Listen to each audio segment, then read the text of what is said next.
Thank you for joining the introduction to enableHR. My name is Jackie. I am one of the client experience officers who provide technical support for the enableHR application. I have over 4 years worth of experience with the application as an end user and now in the back end helping other enableHR users like yourself. I've seen this application grow and help companies streamline their HR processes to save time so they can focus on the growth of their business. But first, a little bit about enableHR is that we fall under a parent company named FCB. FCB is made up of Australia's leading workplace relations lawyers and consultants. Focusing on enableHR, we have been operating for many years, which gives us the depth of content and functionality needed in your HRIS system. We leverage from our parent company, FCB, to provide legally backed content within the application, which is provided to thousands of our clients around Australia and New Zealand. We have multiple teams that make up our enableHR application, such as the client experience team, our implementation team for clients who like to have their account configured to suit their business processes and needs, our development team who created the application and update and add new features and functions, our employment law experts, our sales team, our partners who resell the system as part of their HR services, and the leadership team. Our parent company, FCB, is Australia's leading workplace relations law firm who create and periodically review all of our content provided within the application. Along with our partnered lawyers in New Zealand, Langton Hudson Butcher, a leading employment law firm based in Auckland, reviews the content to ensure it is compliant with New Zealand's legislation.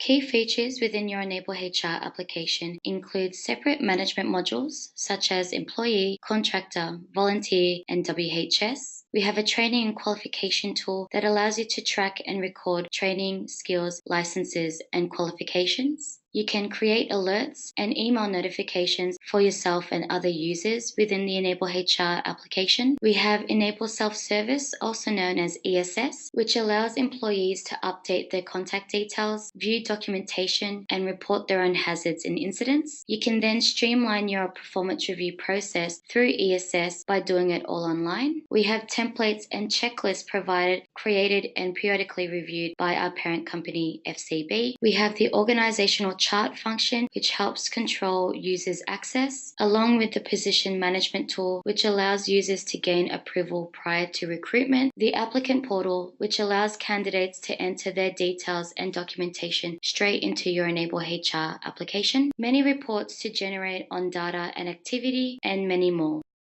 The benefits of your enableHR application is that you can centralize your HR records, automate your HR processes and drive compliance, save time and paperwork with no interruptions while staying compliant, have that peace of mind that your business is protected with legally backed content, empower your managers to compliantly deliver HR tasks, and empower your employees through ESS to manage their own personal data, update training qualifications, and report hazards and incidents.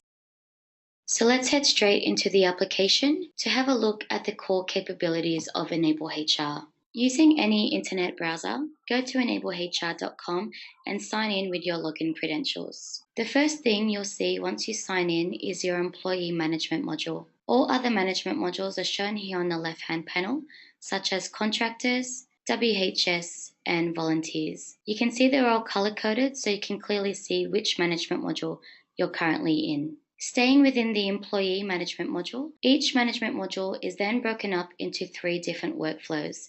In this case, it's pre-employment, employee management, and termination. What these workflows have are different checklists to give you guidance on that particular situation you're going through, which covers the whole employment cycle. To show you the options first, under pre-employment, we have a checklist for when you're interviewing a candidate, and we have a checklist for when you have selected a successful candidate and you want to get all of their documentation ready prior to their employment. Under employee management, we have induction checklists, scheduled performance reviews, cancelling for poor performance or misconduct, or if there's any grievances or complaints. And under termination, because the employee can leave the business in many ways than just one, we've got a different termination checklist. So whether they're in their minimum employment period, if they're a casual, if it's a redundancy, dismissal by employer or by cause, or if it's a resignation or abandonment, there's a termination by employee checklist. So opening up one of the checklists under pre-employment, let's say we're interviewing a candidate. Each checklist gives you the option to initiate a new one or resume one that you have previously started. There are no time limits against the checklist, which gives you the flexibility to go back and continue on with your steps when needed. In this case, I'm going to initiate a new one for my candidate, Glenda.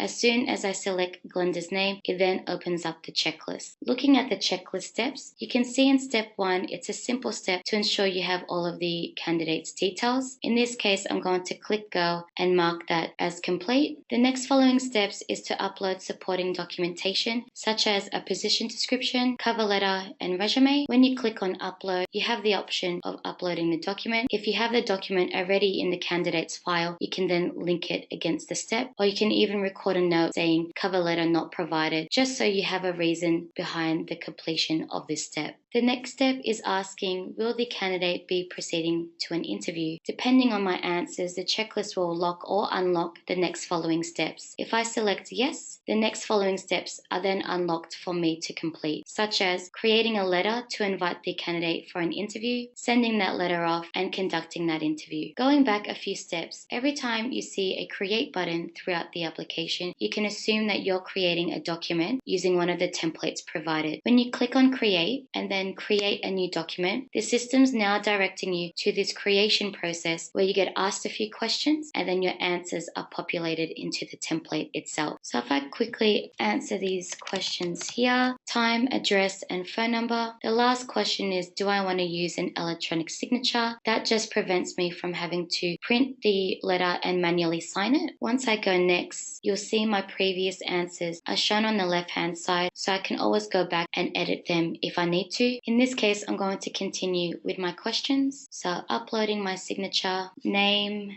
and title, and then next. Once you've completed all of the questions, the system then shows you a summary of all of your answers. And again, you can always go back and edit them if you need to. Once you're happy with your answers, you can simply click next, which then gets the system to generate the template for you. So let's open up the newly created document to show you the finished result. As you can see, my answers and my uploaded signature is populated within.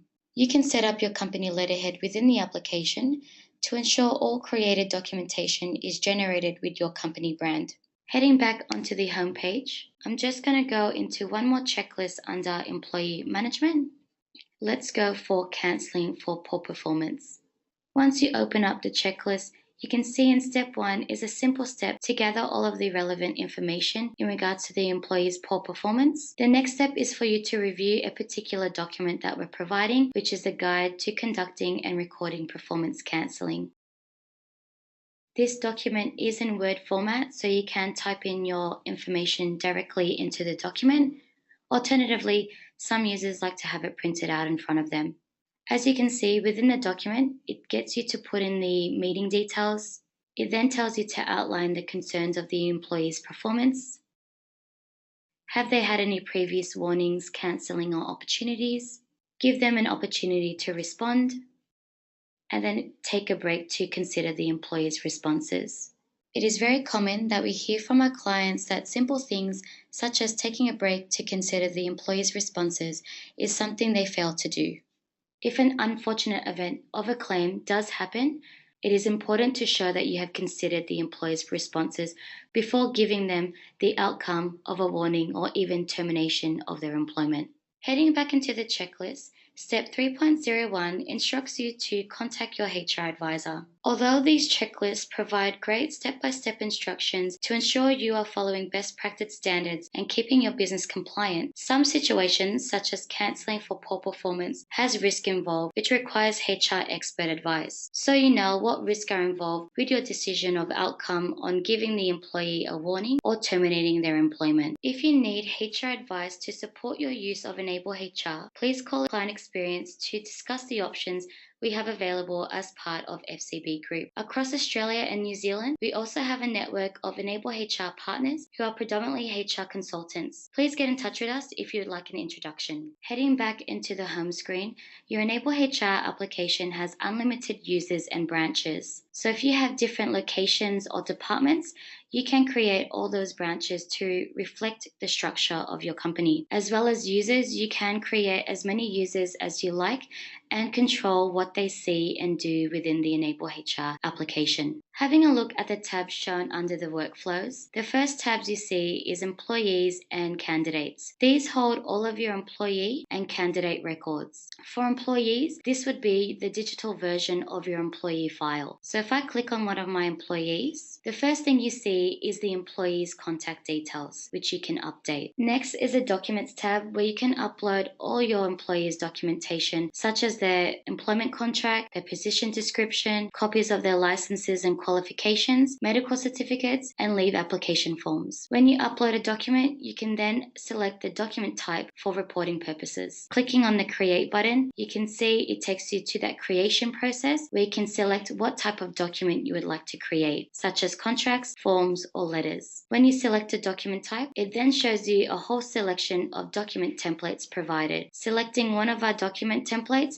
it then shows you a bit of a summary along with a preview of the template itself. The highlighted sections mean to say that your answers will be populated into those sections there. Heading back into the employee record, the next tab is the Notes tab. This is where you can add notes of all your interactions with the employee, so you have a history of their employment with the company. You can add notes for meetings, one-on-one informal discussions, if the employee has attended an event on behalf of the company, or even if the employee has attended training, for example. The benefit of this Notes tab is that you have everything time-stamped, so if you do get questioned, you can always go back to the Notes sections here. A good example is that you can look for trends such as the employee always calling in sick. When you then have to have a discussion with the employee, you can then provide these notes as evidence. You can also email and send calendar invitations through the system, which will also show as an entry within your Notes tab. The next tab is the Training tab. This is the training and qualification tool, which allows you to track and record training, skills, licenses, and qualifications. There is a bit of setup in the back end where you do need to create the competencies that you want to track against your employees. From there, you need to assign the relevant competencies against the individual.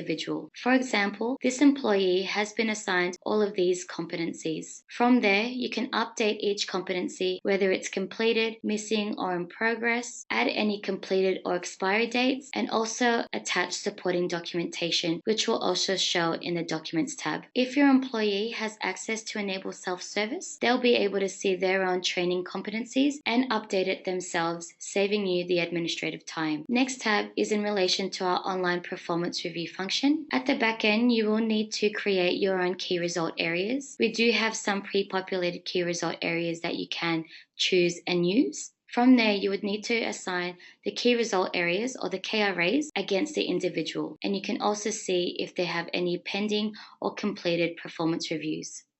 Next tab is where you can create and update the employee's objectives and development. Strategical and operational objectives are reviewed through the OPR process. Moving on to the Checklist tab, each checklist that you initiate is always in regards to one person, so that checklist will then show in that person's file. In this case, this employee has an OPR checklist and a pre-employment documentation checklist. From there, I can check whether the checklist is completed or not, when it was initiated, and who initiated it. You can then go into the checklist itself to continue on with the steps. Checklists are also used as a good history and audit trail. For example, if you need to see a performance review completed 5 years ago for the employee, you can simply go into the checklist, see who has completed the checklist and how they completed the steps. And lastly, the Alerts tab. You can create alerts against documents, notes, and training competencies. Examples of alerts can be document expiries, reminders against tasks that you created within a note, and expiries against training competencies. Heading back onto the home screen, let's have a look at the rest of the tabs. Awards and wages. This is where you can add the award specific to your company. These are just links to the Fair Work Information website, so they'll always be the updated version. EBAs tab is where you can store your enterprise bargaining agreements documentation. FAQs hold different information that you can simply have a look at. Wages tab is an empty tab for you to store any of your wage documentation. NES tab holds information in relation to the National Employment Standards.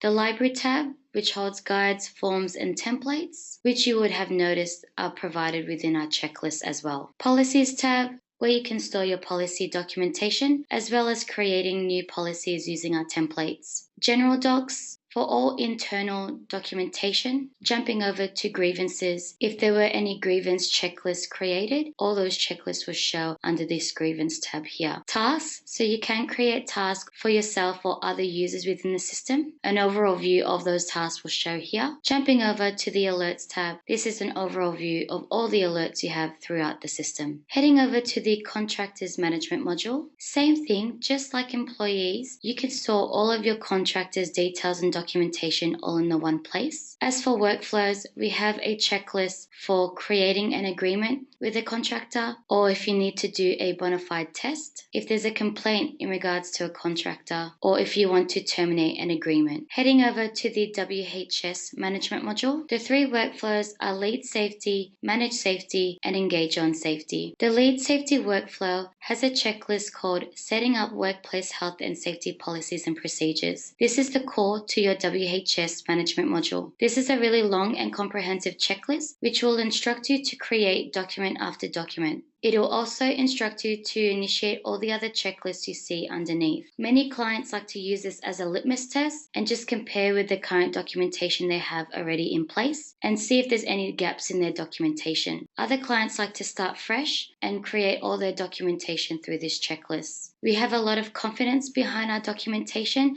and had many clients pass accreditations and audits with the documentation as well. Under Managed Safety, we have checklists for reported hazards or incidents, injury management and return to work, risk register review and issue management, as well as health monitoring process. And lastly, on Engage on Safety, we've got WHS inductions and consultation checklists. Looking at the tabs within the WHS management module, the first tab is the Incident and Hazard or Risk tab. Incidents and hazards can be reported internally within your enableHR application. However, if you have employees using ESS, they can report their own hazards and incidents, which will show here in these respective tabs as well. If you have any hazards resulting to a risk, you can then add them to the risk register. Jumping over to the WHS Resources tab, we have plenty of documentation of information and templates that you can use. The RWHS Documents tab holds all the documents you create through the Setting Up checklist. The Registers tab hold all the other register items that you would need to keep on track within your business. Heading into the Volunteer Management module, you can see it's the same setup where you can have all of your volunteers' details and documentation in the one place. We have a checklist for creating an agreement with a volunteer, if there's any complaints in regards to a volunteer, and if you want to terminate an agreement with a volunteer. The last option on the left-hand panel is a reporting suite. We have plenty of reports to generate data and different activity within the system. Our most popular one is the Record Export CSV report, which allows you to get all of your employee information onto an Excel spreadsheet. Other reports you can do is finding out what checklist has been completed in a particular time frame, what notes have been added in a particular time frame, what documents have been added or created in a particular time frame, what hazards or incidents have been reported in a particular time frame, and what tasks have been completed in a particular time frame, and many more. Looking at the top right hand corner, we have a few drop-down menus. We have the Get Help drop-down menu to see our video tutorials, to suggest a feature, and to view our knowledge base articles. We have dashboards that provide pie graphs and bar graphs of different activity in the system. Under the Actions drop-down menu, we have the Import option where you can import data from other payroll systems or spreadsheets. Self-service messaging is in regards to the ESS function where you can send bulk messages to your ESS employees. Bulk launch checklist to initiate multiple checklists at once. Payroll staging, which is in relation to the Sage MicroPay Meridian integration. And bulk upload, where you can upload multiple documents at once. Under settings, we have the account settings option where you can update your company details, upload your company letterhead, and create and structure your branches. Usernames and passwords is where you can view all of your users within your enableHR application, update their details, reset their passwords, and update their access control. From there, we have the administration page for setting up performance reviews, training and qualification, and WHS. Users will be notified if there's any changes to the legislation or any updates to our system. You will also see those notifications under your HR notice board.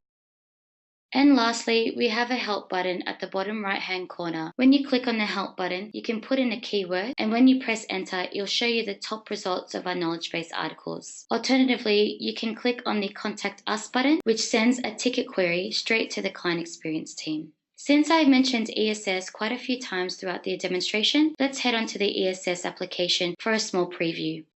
Heading onto ESS is the same way as you would go into any internet browser and put in the URL link. However, the URL link is slightly different as it is my.enablehr.com.au. I'll be logging in as Jamie as an employee who is a sales assistant in one of my retail stores. The first thing you see once you sign in is the notice board. There are two different types of notices that you can send back from your enableHR application. The first type is a acknowledgement type message where you've given the task to the employee to click I have read this message. Once they click I have read this message, an acknowledgement receipt will be added in their notes tab back in their employee file. The second type of message is an informative type message where you don't need the employee's acknowledgement. The next tab is the employee's inbox. This is where they have tasks to action against. There are several ways you can send a task to an ESS employee. The first way is an individual message. The second way is the acknowledgement message that we saw back on the notice board. The third type is a new training qualification competency. And lastly, you can send tasks through a checklist,